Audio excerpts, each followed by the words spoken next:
While retirement is generally seen as a time of relaxation and self-focus, God calls us to love, serve, and help others for a lifetime.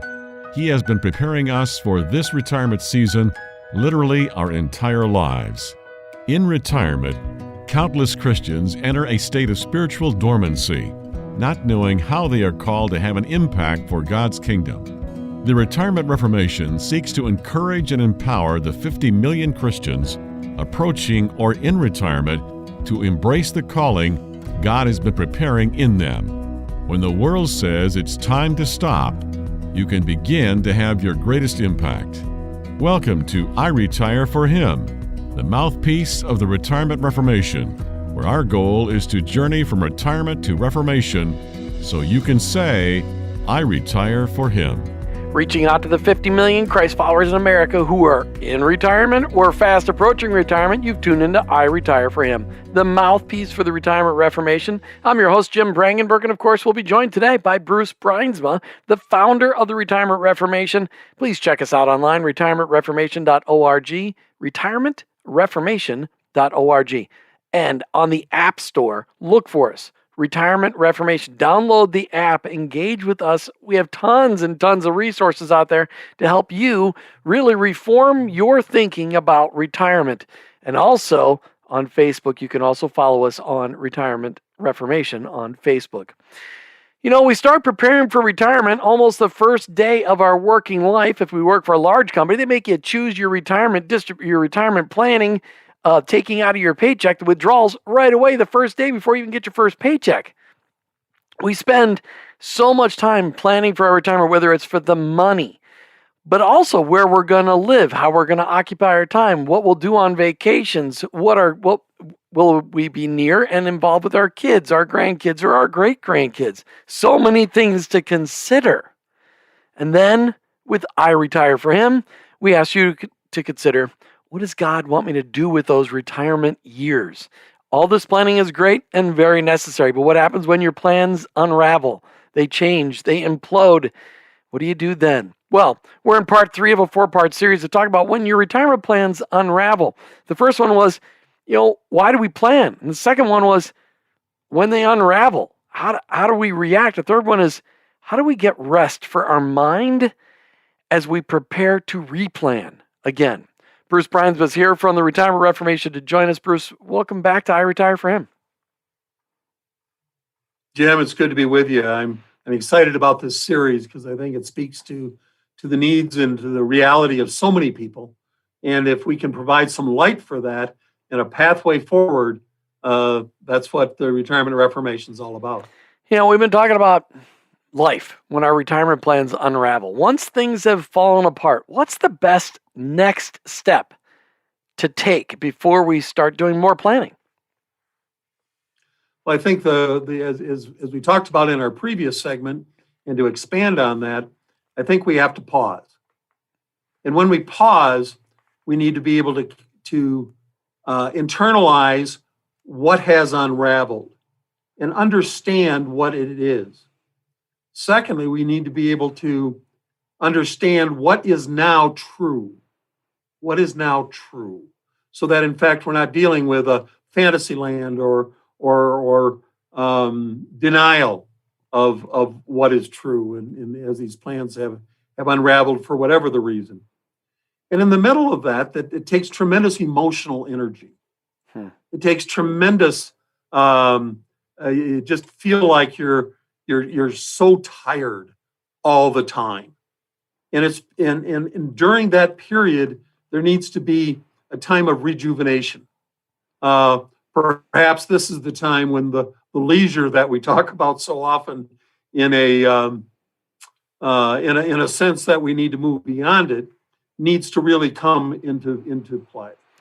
And so that opportunity to decompress, to recompose before you rethink.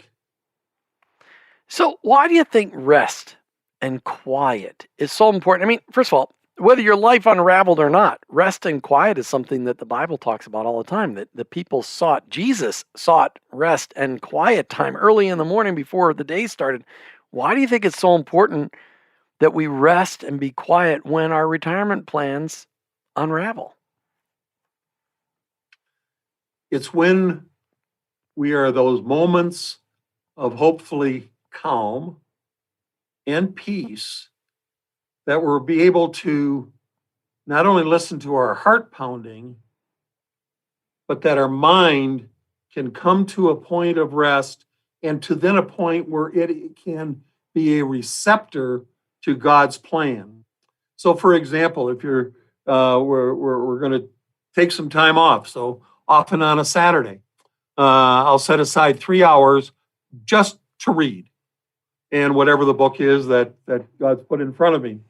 But I read with the intention of not thinking a lot about what I'm reading, but absorbing what I'm reading and then being open to what God and His Holy Spirit is going to bring to me to continue to bring that peace. I have a partner in some of the projects and the things that we're doing. And one of the things that I admire about him so much is his ability to stay calm in the midst when all the stuff is happening all around him, his ability to stay calm. It's just an encouragement to me. We all need to be able to develop that capacity. It's a gift, though. That's a gift. Guys like you and me, we don't get that gift naturally. We have to really work at that. All right, Bruce, I used to sell a ton of life insurance. And one of the things I told my clients was, if you were ever to be left behind by your spouse because of a death, try not to make any major decisions in the first 6 to 12 months. Grieve and recover first. What do you think about that advice? That is the exact advice. Matter of fact, all of the clients that we have and now and over the years, when a spouse passes away and we have the opportunity to speak into the surviving spouse's life and their family, I particularly with the family, but because they will urge the person to make all kinds of decisions. And my rule is that you make no key financial decisions for 1 year. You need that time to decompose, readjust, to then be able to rethink. So often someone says, well, my wife died, my husband died, I don't need this big house, I'm going to sell the house, and they sell the house right away. Well, they sell the house before they know what's going to happen next. And it just turns out to be a catastrophe. We have kids that will tell them sometimes for not the healthiest of reasons, to be able to take certain actions with their money in ways that it will benefit them when they pass away. And it's just absolutely tragic. And so to be able to stop and to be able to have the time and the space to be able to adjust to a new set of circumstances. And as I tell the people, the widows or the widowers that I counsel with, 6 months from now, whatever you think today, you will think very differently 6 months from now. Yeah. So give it that time and that space. We need to be able to rest and recover. So important. We just need to rest and be quiet and listen to the Lord. When we come back, Bruce, we're going to, of course, interview another person who's going to share a little bit of their retirement story. When we get back into the third segment, I want to ask you this question. What biblical character demonstrated that rest was the best way to be prepared for what God had in store next? That's the question I'm going to ask you when we come back in the third segment. You're listening to I Retire4Him with your host, Jim Brangenberg. And of course, we're joined by Bruce Brynsma, the founder of the Retirement Reformation. Please check us out online, retirementreformation.org. We'll be right back. Membership has its privileges. And with the Retirement Reformation, it's true. We have 3 levels of membership to access our growing wealth of resources. We also provide discipleship and training to bring the Retirement Reformation alive in your life. So join us. Go to retirementreformation.org and click on the Membership tab. Choose the level of membership that will help you rethink, retool, reframe, and reform your retirement today. The basic level is free, so you can get started today. Take the journey from retirement to reformation so you can say, I retire for him. retirementreformation.org. Let's get back to more I Retire for Him. Hey, welcome back to I Retire for Him, the mouthpiece for the Retirement Reformation. I'm your host, Jim Brangenberg. Of course, we're joined by Bruce Brynsma from the Retirement Reformation. Bruce, you always have a guest during the second segment of every show, but we're going to switch it around on people today, aren't we? We are. In fact, you've been so kind to be able to round up a very, very special person. And we're so pleased that Ted can join us today. And if you'd be kind enough to lead off with a couple of good questions for Ted, I know our audience is going to be listening carefully for the wisdom that comes. What's really important for the audience to know is that Ted HAINS is the founder of I Retire for Him. That was something that the Lord laid on his heart as he jumped into retirement. But his story wasn't always so clear. Ted, you were a professional photographer by trade. After you got out of the service, you went into the business of professional photography in the Quad Cities of Iowa and Illinois. Did you think that you would start and end and be a photographer in the Quad Cities for your whole life? I really did. I thought this is what it's going to be. And because I had no exit plan of any kind, I just wanted to continue to support my family. But it didn't go that way, did it? What happened to your photography business in the Quad Cities? Well, after about 25 years into it, I'm now a Christ follower, which I had not been when I started. And I felt that the Lord was calling me into missions, into ministry. So I talked to a couple people. I talked to the president of our denomination, and he said there was no need for people like me. And then another organization had made an offer, and that failed. And then somebody from my denomination saw my slideshow of a mission trip and says, "You have what we need." Wow. But at the same time, your business in the Quad Cities took a major hit, right? When some of the major implement manufacturers just left town or closed shop, didn't it? I mean, so business got rough there in the Quad Cities, didn't it?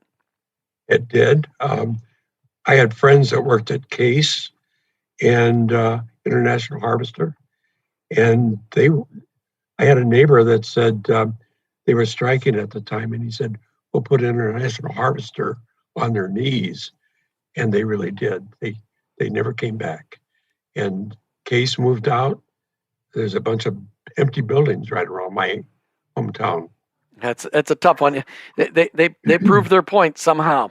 All right, so Ted, the Lord led you for a year-long stint on the mission field in Venezuela, photographing all of the work that the Evangelical Free Church of America was doing in Venezuela. And then it planted you then into Minneapolis, where you went to work for the headquarters of the Evangelical Free Church of America. And of course, I know this story because I married your daughter because you moved to Minneapolis. It was a good plan. Thank you for doing that, Ted. Thanks for listening to the Lord because it's impacted my life for over 35 years. But that job at the Free Church didn't last forever. And God, he kind of put you back in a place you may never have thought you were going to go back in it. What happened after you lost your job at the Free Church and another job didn't work out? God had you restart something in your life, didn't he? Yeah, my Bible study friends all were encouraging me to start back in portrait photography. And I said, the government has so many rules, and I'm now in my mid-50s. I didn't think I could start a business again. And a lot of prayer, a lot of encouragement. So we started over the portrait business in a residential studio, which was a new venture for me.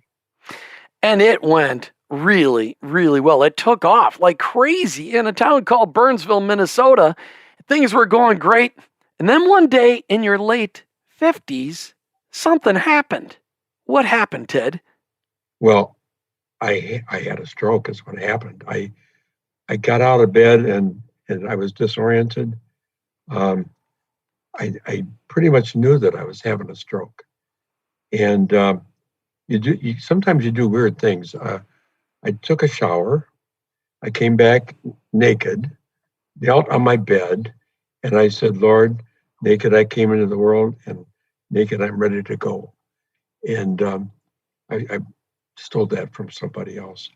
and and went to the hospital. The doctor says, "You've had a stroke. Get right in."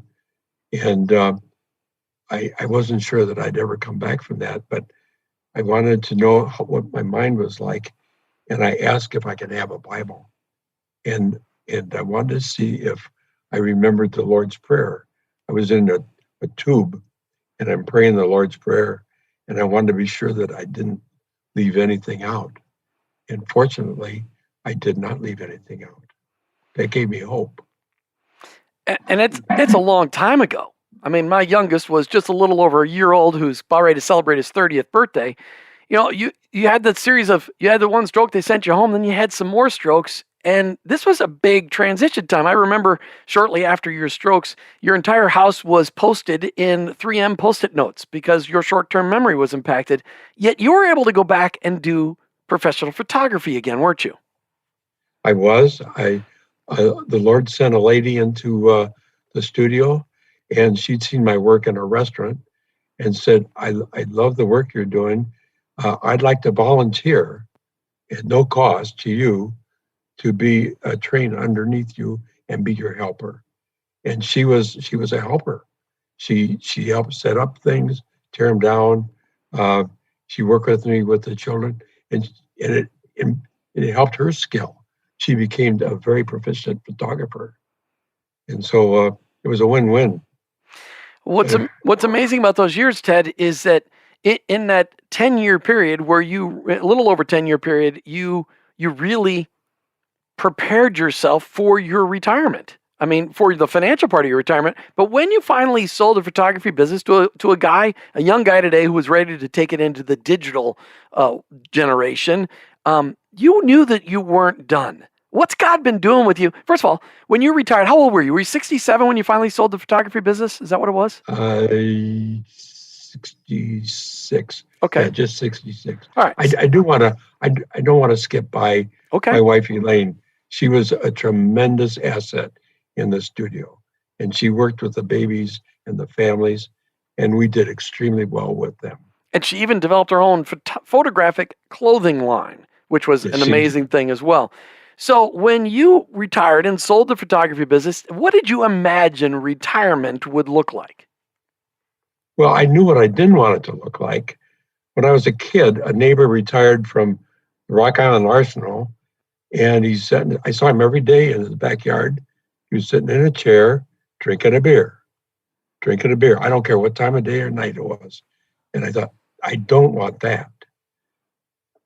I don't know, that may not answer your question, but I didn't really have a strong idea about what retirement was. So I got into railroading.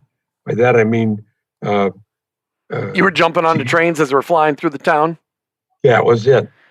G-scale trains that I ran in my backyard until my knees started giving out. I couldn't get them up when they fell off the track. And Elaine said to me, "You're becoming pretty boring." She said, "I think you need to get a job." And so I went to the local Rockler woodworking store. They hired me right away. And I regained what I would call people skills. And you regained a love for woodworking that you'd played with back in the 80s, but you perfected it. And really for the last 20 some years, you've played in the woodworking. How has God used your love for woodworking, turning bowls and candlesticks and salt and pepper shakers, all these really beautiful, spectacular, award-winning designs? How has God used your love for wood to create a ministry today that you're able to execute every day? Well, one thing is that my lathe is right in the doorway of my garage. And on my lathe is, "What is your purpose?" A little sign. And also the iRetire4Him sign is right there. And people will come up and say, "What are you doing? I've seen you up here." And I'll explain to them what the woodworking is about. And they become interested. I'm able to share a Gospel of John. I'm able to share sometimes Christ with the people. Some people have returned time and time again, and we talk about spiritual things. And so that in itself has been a ministry. I belong to a woodworking club, and It's amazing how many secret Christians there are out there. That's kind of sad. But what's incredible, Ted, is that you took the stories of you living out your faith in your work, both in the service and in workplace, and you wrote a ton of material for our upcoming books that are going to be I Retire for Him and I Work for Him. And I'm super grateful for your input, for your, of course, being an incredible father-in-law and for raising a phenomenal daughter. Amen. That's right. But Ted, your story is one of those synonymous with my retirement plan didn't go the way I planned. And I wanted to make sure our audience had a chance to hear from you about the fact it just kept bouncing back and bouncing back and bouncing back. Bruce, I'm going to give you the last question before we close out this segment. When did the thought occur to you that I retire for Him was the mantra that you would be known for and that you would bring to the world? Well, I'm closely follow, obviously, Jim and Martha and their I Work for Him. And I said to Jim countless times that there needs to be something for retired people. And there is an opportunity. I had a pastor when I was a child, and he wrote a book, and I don't know if you can see it, but it says, it talks about retire. And he said, on my way to retirement, I never arrived. Now he published this book, I don't know, 30, 40 years ago. He's been gone a long time, a man I dearly love.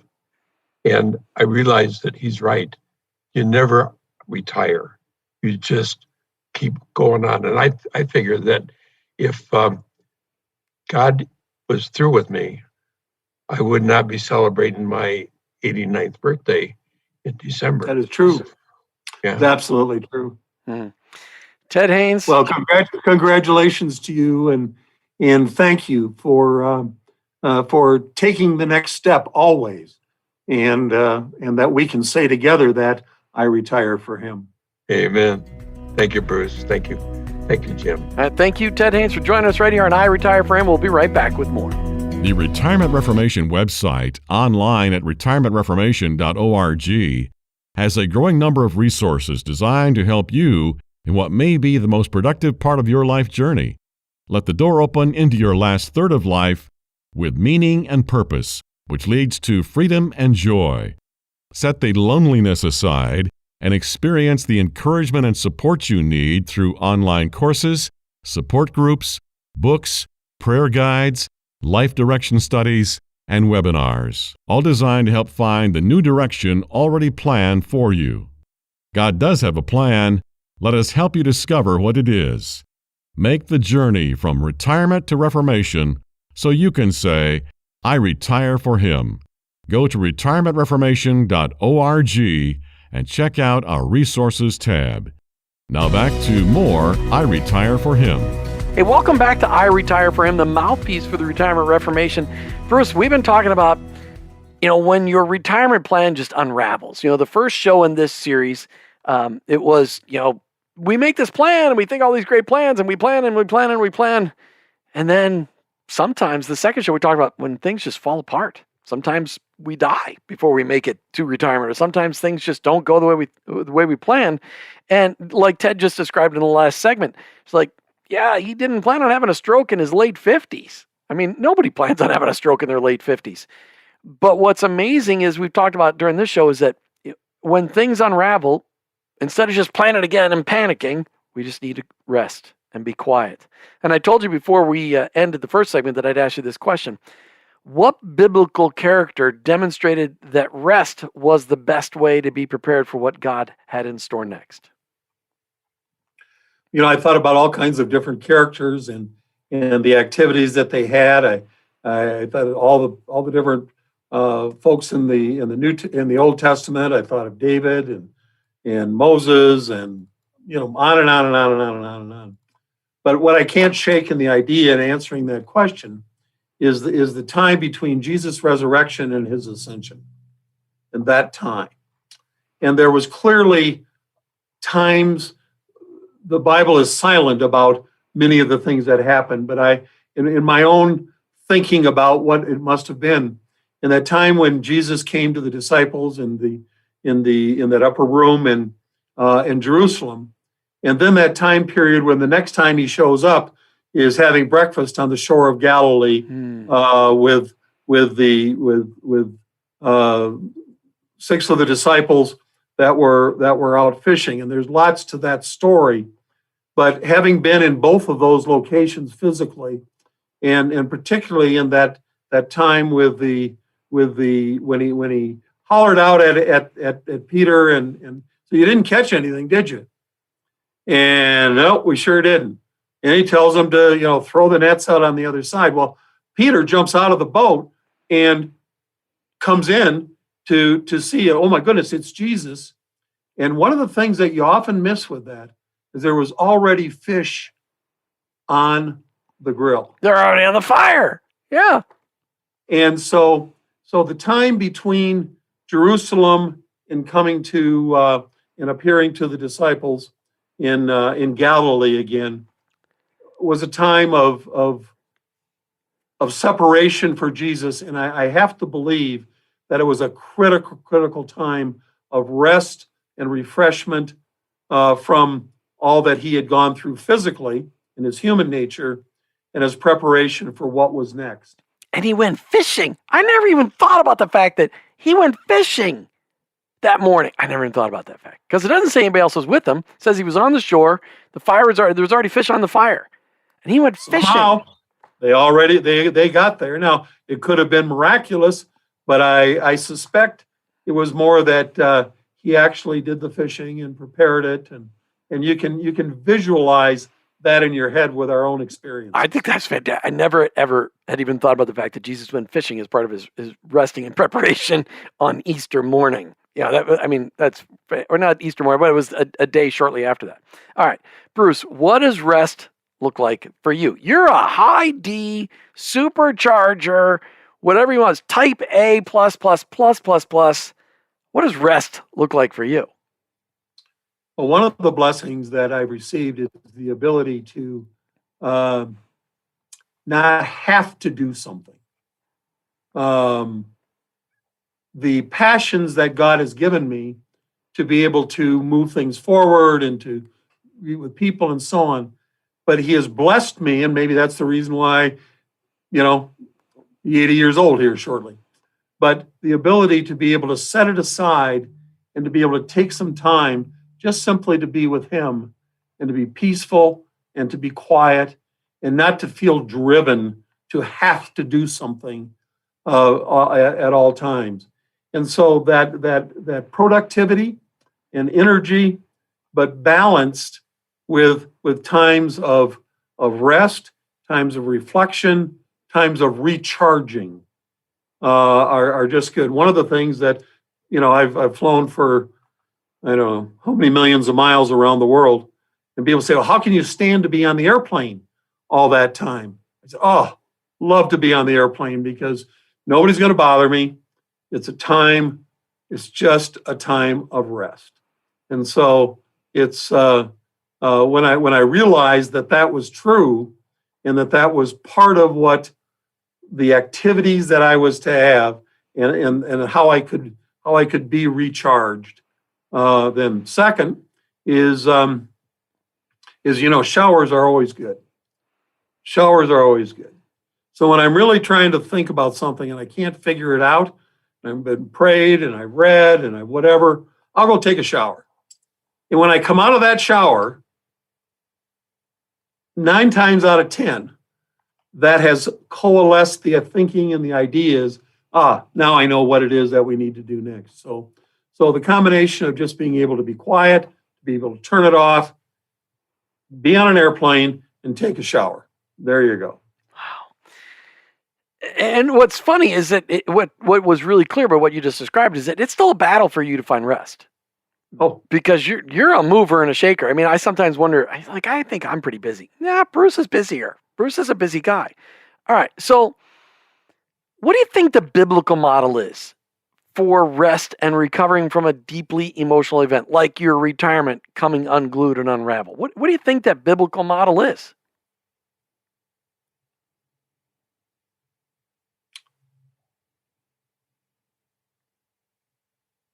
to be with God.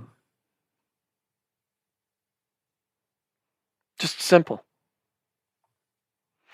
And it's going to involve quietness, as you just demonstrated. You just demonstrated that really well. Quiet. It's that peace. Getting away from the TV. Lord is my shepherd, I shall not want. Where does he take me? Beside still waters.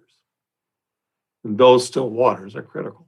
Oh, there's one more that I forgot. What? Breakfast with Judy. That's relax. Well, we've had breakfast with you and Judy, and they're amazing breakfasts. Like, you hate to even get up and start your day after breakfast with Judy. Well, it's Saturday morning breakfast. Oh, when you guys go out, don't you guys go out for Saturday morning? That's exactly right. We go out. Typically, we'll work out and then go out, and that time is just precious. Mm. What an amazing woman you have in your life. It's great to have her running by your side each and every day. Oh, true. We got listeners that are facing this as we close out the show. We got listeners that are facing this uncertainty, retirement unraveled. They're in this transition of, how do I replan? How do I get back on the horse after the horse bucked me off? What advice would you give our listeners from the Retirement Reformation today as they're facing this right now? Two things. First, I would read Psalms. And with a highlighter and a pen. And as you read through the book of Psalms and you find the messages that speak uniquely to you, that God prepared in the mind and the heart of David and Asha and all the other guys that contributed to that. So that's where I would start. The second thing that I would do would be to pick up the book Finding Freedom and begin there to be able to hold that steady. Hold that steady so people can see it. There you go. Finding Freedom. Okay. And you can get that on our website, retirementreformation.org. Yep. Okay. Sorry to interrupt you. And to be able to find that new direction that God is going to take you. It may only be a seed. It may only be a first step. It may be something very simple and very easy, but to be able to take a step in a new direction, leaving behind the pain of whatever unraveled, but having a new vision from God and with God of a place to start, so that you know that there is a possibility of making a plan, that in fact you can take next steps and that God has that for you. And then the part that gets exciting, because then now your passion and your energy is returned. And you know that God is good. And between you and him, to chart your course. Right. What an amazing set of books. And again, you can get all those books. Finding Freedom. I should have written it down way out. Finding Freedom. The last one's Charting Your Course. Moving Forward. Finding Freedom, Moving Forward, and Charting Your Course. And there's another one coming up sometime soon. We don't have a title yet, but there'll be another one in that series. All of that available on retirementreformation.org. Bruce Bruinsma, what a great conversation today. Just about the reality of when things unravel, the worst thing we can do is to plan right away. We need to get some peace and rest before we move forward. Thanks, Absolutely. Bruce. Appreciate it.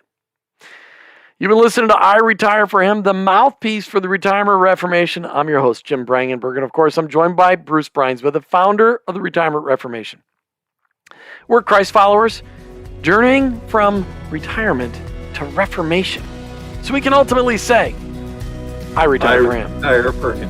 Thanks for listening to I Retire for Him with your hosts Jim and Martha Brangenberg and Retirement Reformation founder Bruce Bruinsma. I Retire for Him is the mouthpiece of the Retirement Reformation. Most Christians tend to follow the world's pattern of rest and self-pampering during retirement. However, in your retirement, you can be focused on God's unique call to love, serve, and help others. This can be your best season of life if you take advantage of a life's worth of knowledge and experience and combine it with a greater freedom of time and money and invest it all in the generations both preceding and following you. The Retirement Reformation is encouraging Christians to find and follow God's call in all seasons and aspects of life, especially in retirement. Take time to sign the manifesto at retirementreformation.org. and explore the wealth of resources available on our site. Join this movement of God and journey from retirement to reformation so you can say, I retire for Him. Go to retirementreformation.org.